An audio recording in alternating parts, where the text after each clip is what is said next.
দর্শক, আমি Tipu stump two স্টাম্পে আপনাদেরকে স্বাগতম।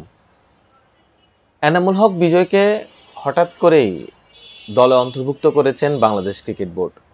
আসলে এটা কেন করেছেন তারাই ভালো জানে, যেহেতু এনামুল হক বিজয় খুব ভালো পারফরমেন্সে আছে, ডিপিএলে খুব ভালো রান করছে, 50টা 100 করেছেন তার 14 সালের সেই লেখাকে পরিপূর্ণ স্বপ্নকে পরিপূর্ণতা দিয়েছেন।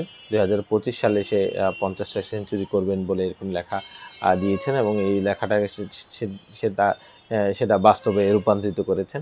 এনামুল হক বিজয় যেভাবে পারফরমেন্স করছে খুবই ভালো লাগছে।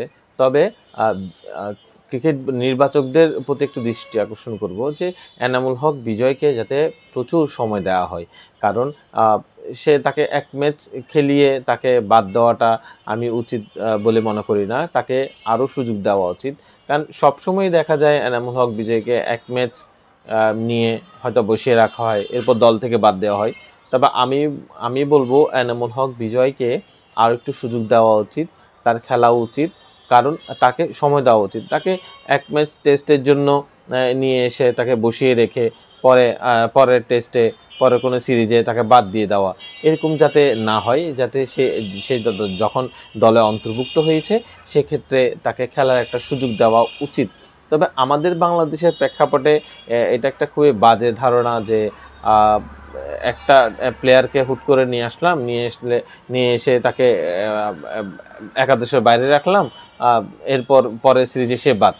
আসলে এইটা থেকে কিন্তু প্লেয়ারদের মন মানসিকতা কিন্তু নষ্ট হয়ে যায়, যেহেতু এনামুল হক বিজয় একটা ভালো পারফরমেন্সের মধ্যে দিয়ে যাচ্ছে, ভালো রানের উপর দিয়ে যাচ্ছে এবং খুব ভালো টাচে আছে, সেক্ষেত্রে এই প্লেয়ারটাকে বাজিয়ে দেখা উচিত। আমার এখানে একটা প্রশ্ন আছে যে এনামুল হক বিজয়কে এতদিন সে ওডিআই ফরম্যাটে খেলতো, হুট করে সে টেস্ট ফরম্যাটে খেলবে, এইটা আসলে কেমন আমি জানি না। বিজয়কে হুট করে ওডিআই খেলতে খেলতে হুট করে টেস্ট খেলানোটা আমি এটার পক্ষে না, কারণ এনামুল হক বিজয় কিন্তু ভালো ওডিআই ফরম্যাটে কিন্তু ভালো করছে, কিন্তু টেস্ট ফরম্যাটে না। এটা একটা প্রিপারেশনের একটা বিষয় আছে। এই প্রিপারেশনগুলো আসলে বিজয় নিতে পেরেছে কিনা বা পারবে কিনা সেটা যায় না, কারণ হোয়াইট বলে খেলে হুট করে লাল বলের মধ্যে খেলা, এটা আসলে সব প্লেয়াররা নিতে পারে না, অনেকে নিতে পারে না। কেন হুট করে সে সাদা বলের উপর এতদিন খেলছে, হুট করে তাকে টেস্ট দলে নিয়ে এসে তাকে টেস্টে খেলানোটা আসলে এটা একটা প্লেয়ারের মন মানসিকতা নষ্ট করে দেয়। এখন খুব উজ্জীবিত থাকবে, কিন্তু তারপরেও তার প্রিপারেশন না থাকার কারণে হয়তো সে ভালো পারফরমেন্স করতে পারবে বলে আমার মনে হয় না, কারণ এই টেস্ট খেলার জন্য আসলে একটা পারফরমেন্সের উপর দিয়ে একটা প্রিপারেশনের একটা ব্যাপার আছে।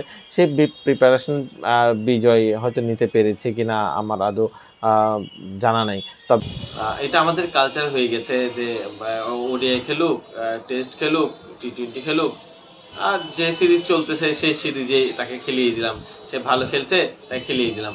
আসলে এরকম কিন্তু হয় না, এরকম একটা প্লেয়ার কিন্তু উঠে আসে না। আমাদের প্রথম কথা হচ্ছে আমাদের এখানকে খেলাটা বাড়াতে হবে, বিশেষ করে খেলার পরিধিটা বাড়াতে হবে, কারণ যত বেশি খেলার উপর যেমন টেস্ট বলে খেলা, ওডিআই, টি20, এইভাবে খেলাগুলো বাড়াতে হবে এবং এইভাবে এখান থেকে প্লেয়াররা উঠবে। আবার আমাদের হিসাব এনসিএল হয় মনে হয় বছরে একটা, আসলে এইগুলো দিয়ে হয় না। কারণ আপনি দেখেন প্রত্যেকটা প্লেয়াররা উঠে আসবে কিভাবে, কারণ আপনি বহির্বিশ্বে দেখেন তারা এখানে ডে নাইটে প্র্যাকটিস করে। বাংলাদেশের প্লেয়ারদেরকে আমি এখনো দেখিনি ঘরোয়া লিগে কোনো ডে নাইটে প্র্যাকটিস করতে। বাট এইগুলা যদি যেমন ধরেন আপনি যে এখন যে ডিপিএলগুলো চলছে, এই ডিপিএলের সব খেলা দিনের মধ্যে, কিন্তু একটা খেলা ডে নাইট ম্যাচ নেই, কিন্তু ডে নাইট ম্যাচ থাকা উচিত, কারণ এখান থেকে প্লেয়ারগুলা ইন্টারন্যাশনালি খেলতে যায়। তো এখানের প্রিপারেশনটা যদি ভালো না থাকে সেক্ষেত্রে সে ইন্টারন্যাশনালে গিয়ে কিছু করতে পারে না। কারণ দেখেন আপনি মিরপুরে দেখেন, মিরপুরে ফ্ল্যাট লাইটে খেলা হয়, বাট নিজেদের ঘরের মাঠে ক্যাচ মিস হয়, ফিল্ডিং মিস হয়, অনেক কিছু, বোলিং করতেও সে তাদের মধ্যে ইয়া থাকে না। কিন্তু আসলে আপনি যে দেখেন সব খেলা কিন্তু দিনের মধ্যে খেলা, ডে নাইট ম্যাচটাও কিন্তু হওয়া উচিত, ঘরোয়া লিগের এই জিনিসগুলো কিন্তু আনা উচিত, ইনক্লুড করা উচিত। আসলে আমাদের ক্রিকেটটাকে বাড়ানোর অনেক জায়গা আছে, কিন্তু আসলে কে কিভাবে কাজ করছে সেটাই তারা ভালো জানে। আপনি যদি ক্রিকেটকে দাঁড় করাতে চান তাহলে এইসব জায়গাগুলোতে আমাদেরকে ভাবতে হবে। কারণ ক্রিকেটকে যদি যারা ভালোবাসে, ক্রিকেটের প্রতি যাদের ভালোবাসা আছে, যারা ক্রিকেট সবসময় দেখে বুঝে, তাদের একটা আলাদা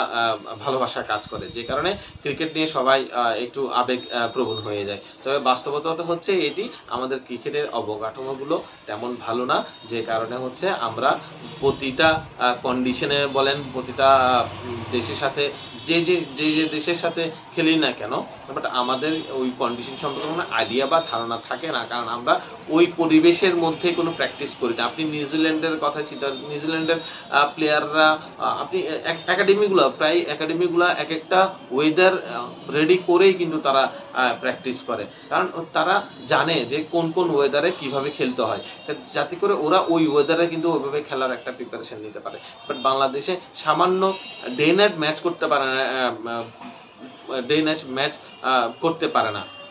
কারণ এই জিনিসগুলো তো আসলে বোঝা উচিত যে এইসব জিনিসগুলো আমাদের করা উচিত। এখন এইসব জিনিসগুলো নিয়েই আগানো উচিত, কারণ এইসব জিনিসগুলো আপনি ঠিক না করলে আমার মনে হয় না বাংলাদেশে আরো ক্রিকেট বেড়ে উঠবে। আর তার চেয়ে বড় কথা হচ্ছে যে এই ফিক্সিং মিক্সিং কত অনেক কিছু আছে, এইগুলো তো হরহামেশাই থাকে। তবে যেগুলা এখন আমাদের ক্রিকেটকে আগানোর জন্য যেগুলো করা উচিত, সেগুলা সবচেয়ে বড় হচ্ছে আমাদের ক্রিকেট অবকাঠামোটাকে খুবই শক্তভাবে রেডি করা, এবং বিজয়দের মতো প্লেয়াররা বারবার যাতে ঝরে না যায়, তারা যখন দলে যখন ইনক্লুড হয় ফুল প্রিপারেশন নিয়ে যাতে ইনক্লুড করতে পারে। এখন হুট করে বিজয়কে ওডিআই এতদিন ডিপিএলে ওডিআই খেলছে, তাকে টেস্ট নিয়ে আসলেন টেস্ট খেলানোর জন্য, দেখা যাচ্ছে সে ভালো পারফরমেন্স করতে পারছে না। বাট এইটার জন্য একটা প্রিপারেশনের দরকার পড়ে, এটা তো আপনারা সবাই জানে।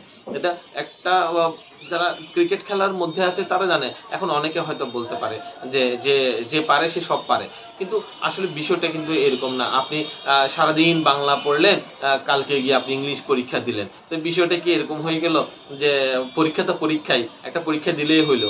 বিষয়টা কি এরকম? বিজয়ের ক্ষেত্রে কিন্তু যাতে এটা না হয়, সে কিন্তু ওডিআইতে ভালো পারফরমেন্স করছে, টেস্টে নিয়ে আসছেন, টেস্টে পারফরমেন্স করতে পারলে তাকে তার মানে বাদ দিয়ে দেবেন, বাট এটা কিন্তু হবে না। তাকে কিন্তু রাখতে হবে দলে, এবং দলে তার একটা অবদান সে কিন্তু দিতে চায়, এবং তার পারফরমেন্স কথা বলে। তো সেক্ষেত্রে বিজয়কে আপনি যতটুকু টেস্টে যেহেতু নিয়ে এসেছেন, ম্যাচ দেওয়া উচিত, ম্যাচ খেলানো উচিত এবং পারফরমেন্স করা উচিত। তবে তাকে প্রিপারেশন ছাড়া নিয়ে আসাটা আমি আসলে এটার সাথে একমত নয়। সে যেহেতু ওডিআইতে একটা ভালো পারফরমেন্স মধ্যে বা ভালো পারফরমেন্সের সাথে যাচ্ছে, সেক্ষেত্রে তাকে ওডিআইতেই ফিক্সড হওয়া দরকার ছিল। ওডিআইয়ের জন্য তাকে ফিক্সড করা উচিত ছিল। তাকে টেস্টে এনে রান না পেলে তাকে মনোবল ভেঙে যাবে, বাট পরবর্তী তাকে আবার নিজেকে রেডি করতে, ন্যাশনাল টিমে ব্যাক করতে, এটা আসলে ওর জন্য অনেক বেশি কষ্ট হয়ে যাবে। তা আমি মনে করি এইসব জায়গাগুলো আসলে ছোট ছোট জায়গাগুলো কিন্তু চিন্তা করা উচিত। কারণ এই হুট করে ওডিআই খেলে, ওডিআই ফরম্যাট খেলে সে হুট করে টেস্ট খেলবে, এটার জন্য একটা প্রিপারেশনের বিষয় আছে। এই প্রিপারেশনগুলো আসলে নেওয়া উচিত এবং এইভাবেই চিন্তা করাটা উচিত আমি মনে করি। কারণ এইভাবে যদি চিন্তা করে আমাদের ক্রিকেটটাকে খুব ভালোভাবেই আসলে এগিয়ে নিয়ে যাওয়া যাবে।